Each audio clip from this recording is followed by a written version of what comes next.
Welcome, everyone, to this deep dive into the first chapter of Ender's Game by Orson Scott Card. We're going to be looking at it chapter by chapter. So Yeah. if you're joining us for the first time, or if you just need a refresher on the book, we'll be taking it slow and Yeah, we'll walk through it together. So, yeah. chapter 1/3 jumps right into things with a conversation between two adults who are talking about this young boy. And they're talking about him in a way that, like you said, It's not a normal conversation. no, it's not like, how was your day? It's they're actually talking about the fate of humanity.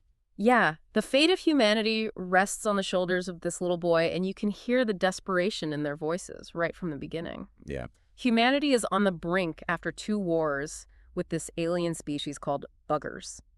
Yeah, and just to clarify, buggers, like that's not just like a slang term. These are these insectoid aliens, Right. Highly intelligent. highly intelligent, and they had almost wiped out humanity in the last 2 wars. So the stakes are very high. Yeah, so these adults are part of this global military force that's looking for the next brilliant commander, To lead the fight against the buggers. someone who can think strategically and someone who can win. Ruthless enough to win. Yeah. So this brings us to Ender, our 6-year-old protagonist. Yeah. And the chapter opens with him getting something called a monitor removed from the back of his neck. A monitor. And a monitor is not just like some little thing. It's actually this device that lets the authorities observe and analyze Ender's thoughts and actions. So it's like constant surveillance. Yeah, like imagine growing up with your every move being scrutinized, Yeah. every thought laid bare. That's a scary thought. It is, and it makes you think about the level of control in this society, you know, Mhm. especially over children. Right, from a young age. Yeah. So we find out pretty quickly that Ender is a third, A third. which means he's the third child in a family that's only supposed to have 2.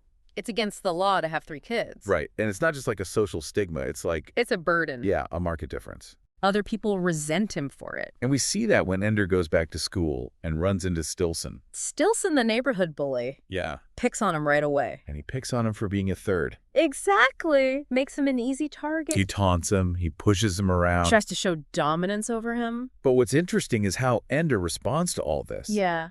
He's hesitant to fight at first, not because he's weak, but he's like, Calculating his moves. yeah, he's grown up with this monitor, remember? Right. He's observed how people interact. He understands motivations. He's been studying human behavior his whole life, even at 6 years old. Wow.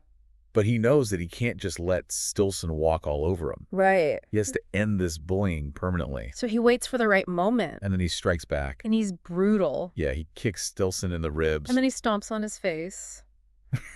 And it's shocking. Especially for a 6-year-old. Yeah, but it shows how strategic Ender is. And a little disturbing, too. Yeah, he understands that in this world, he needs to be ruthless to survive. Yeah. He's not just defending himself, he's sending a message, Yeah, don't mess with me. right, to Stilson and anyone else who's watching. But it comes at a cost. What do you mean? Well, the chapter ends with Ender crying, not from the fight, but because he thinks he's become like his brother Peter, Ah, Peter. who is known for his violence and cruelty. Right. So right away, we see this internal conflict that's going to shape Ender's journey. Yeah, he's being groomed to be a warrior to fight the buggers, but Can he win this war without losing his humanity? that's the question. That's the question that hangs over this entire chapter. Yeah. And that question really gets more and more complex as we go into chapter 2, which is called Peter. And here we really get to dive into Ender's family dynamics, especially with his older brother. Yeah, you mentioned Peter's cruelty before this chapter really shows us that. It does. We see how manipulative Peter is and how much he loves power, even at such a young age. Yeah. He plays this game with Ender and their sister Valentine, and it turns really sinister pretty quickly. Yeah, it's a disturbing scene. He's pretending to torture and kill Ender. Yeah, even though Ender knows it's just a game, you can see the fear in his eyes. It really highlights just how much psychological torment Peter's putting on him. Right, and the crazy part is, Peter knows how messed up he is. Oh, yeah. He admits to Valentine that he enjoys hurting Ender, that he could even kill him if he wanted to. Yeah, it's chilling. It makes you wonder if violence is in Ender's nature, too, if he's destined to be like Peter.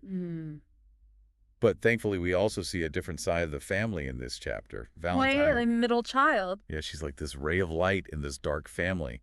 She's always trying to protect Ender from Peter. She represents empathy and compassion, which seem to be missing in both Peter and the adults who are manipulating Ender. It's interesting how Card sets up these contrasting characters, like these opposing forces, pulling Ender in different directions, you know. Right, you have Peter and the military leaders who think violence is the only answer. And then you have Valentine, who represents love and understanding. Exactly. And it's in this tension between aggression and compassion that Ender's character really starts to develop. Yeah. And then chapter 3, Graff, this is where things really take a turn for Ender. Okay. Colonel Graff, who's in charge of battle school, he shows up at Ender's house. And Graff is a master manipulator himself. Oh, yeah. He knows exactly how to play Ender. Yeah. He understands his vulnerabilities, his loneliness, his desire to be accepted. Right. And he uses all of that to convince Ender to leave his family and go to battle school. Which is like this training ground for future commanders. Yeah. So Graff paints this picture of battle school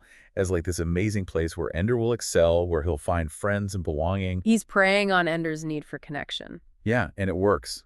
Ender agrees to go. Hmm. It's heartbreaking because you see how easily he's manipulated, how his childhood is being sacrificed for this war. Right. And the chapter ends with Ender leaving his family behind, boarding a spaceship to go to battle school.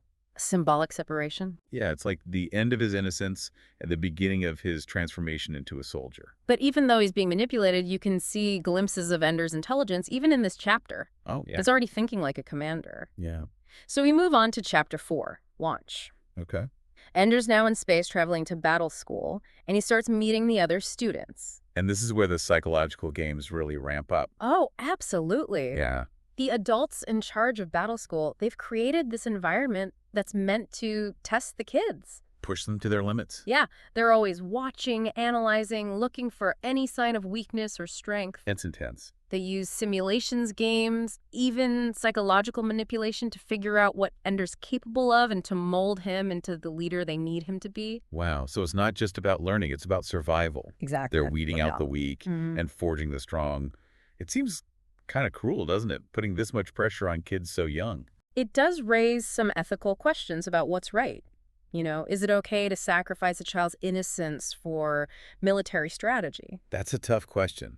And Card doesn't shy away from that.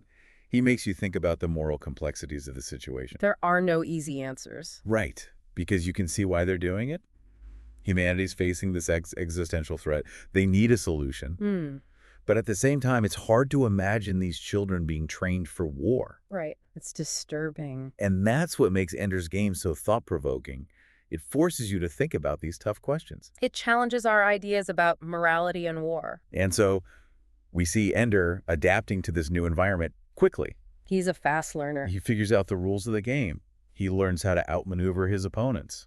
He excels in the simulations. Yeah, he starts to show his strategic genius. And he's outsmarting older, more experienced students. Yeah. But it's not just about winning for Ender. He also shows compassion for the other students. Right. He helps them. He offers guidance. It's like, even though he's being trained for war, he still has this humanity in him.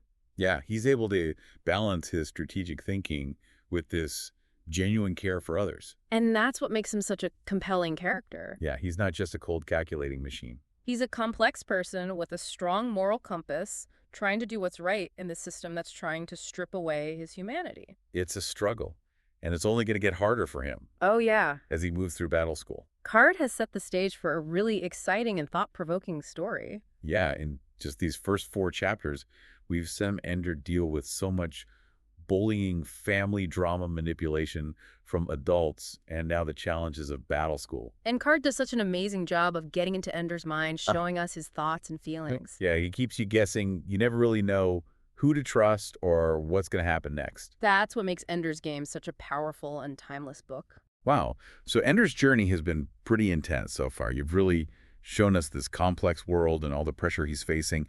So what happens next at battle school? What's in store for him? Well, imagine a school where everything is about making kids into military strategists. That's basically battle school.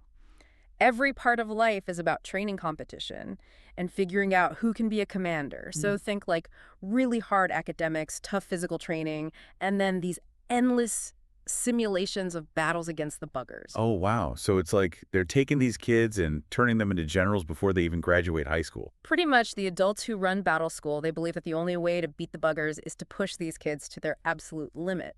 So they create this super high pressure environment. Yeah, where students are always being tested, ranked, and put up against each other. So it's not even just about learning, it's about surviving. Exactly. They're trying to weed out the weak and make the remaining kids as strong as possible. It does seem kind of cruel, though, putting that much pressure on kids so young. Yeah, it definitely makes you think about the ethics of it all. Like, is it really right to sacrifice a kid's childhood for military strategy? Right. It's a tough question, and Card doesn't make it easy for us to answer. He wants us to think about the moral issues involved. Yeah, there's no simple answer. On the one hand, you can see why they're doing it. Humanity's in danger. They need to find a way to survive. Right. But on the other hand, it's hard to accept the idea of kids being trained for war. It's disturbing. That's what I think makes Ender's Game such a powerful book.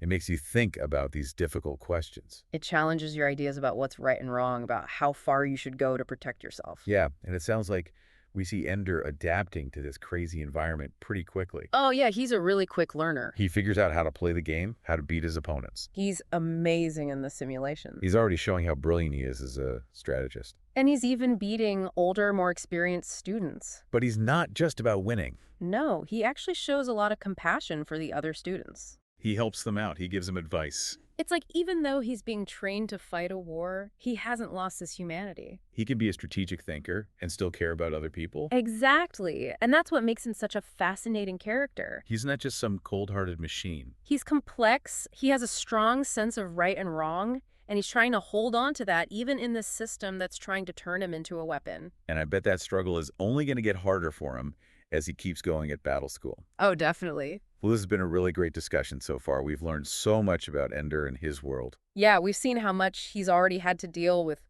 bullying, family problems, adults manipulating him, and now this crazy intense battle school. It's a lot for a kid to handle, and Card does such a great job of showing us what's going on inside Ender's head. And he keeps us in suspense. We never know for sure who's on Ender's side or what's going to happen next. That's what makes this book so gripping, and I'm really excited to see what happens next. Me too. So for our listeners who are just starting Ender's Game, what should they be thinking about as they read on?